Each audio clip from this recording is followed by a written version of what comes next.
Kim Jong-un shows no such understanding. His abusive use of missiles and his nuclear threats show that he is begging for war. Peter Brookes is with us. He's the senior fellow with the Heritage Foundation. Peter, if North Korea shoots off another missile, our only possible response seems to me to shoot that thing down. And that's the start of something really big. What say you?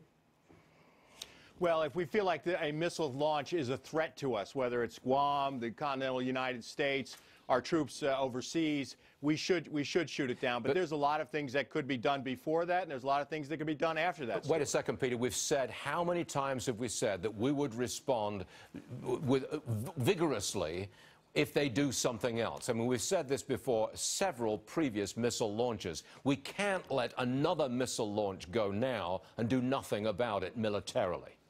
I disagree. I don't think we've set any red lines. I don't think the president has set any red lines. I think we have to react. If they fire a missile harmlessly into the ocean, as much as we dislike it, we have to accept the fact that North Korea is a de facto, not de jure, a de facto nuclear weapon state, and we need to respond accordingly. But if it's coming in the direction of any of our interests, that of our allies, I think we should shoot it down. But that's a first step, and that doesn't necessarily mean war with North Korea, but it could mean war with North Korea. Now, I want to bring to your attention what President Trump tweeted over the weekend. Here it is.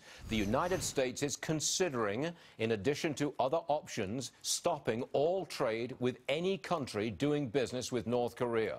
Peter, does that clearly includes China? Could we really cut off trade with China just like that, completely? That's not likely, is it? It's not likely, but you can target individuals and banks and other institutions that are facilitating trade with North Korea. Stuart, look at what we did with Iran. What we did is we cracked down on them. We brought them to the negotiating table. We didn't get an agreement I liked. I'm not sure if you liked it, but I didn't like it. But the fact of the matter is there are ways to do it. The problem with North Korea is that Iran traded with a lot of countries, especially in Europe, which could make it much more painful with them. North Korea mainly trades, 80 to 90% of their trade goes into or through China. So China's critical here, but you can go after Chinese banks. You can go after other international banking that facilitates North Korea bringing luxury goods, that allows it to bring things for its nuclear and missile programs to North Korea. So there are ways of squeezing them, but very, very difficult. Sanctions are always tough because there's always leakage. There's front companies. There's other agents that help these people get around that for money. Let me sum it up like this. You think that there's still room for more diplomatic action. We're not at the point where military action is inevitable. That's basically where you're coming from?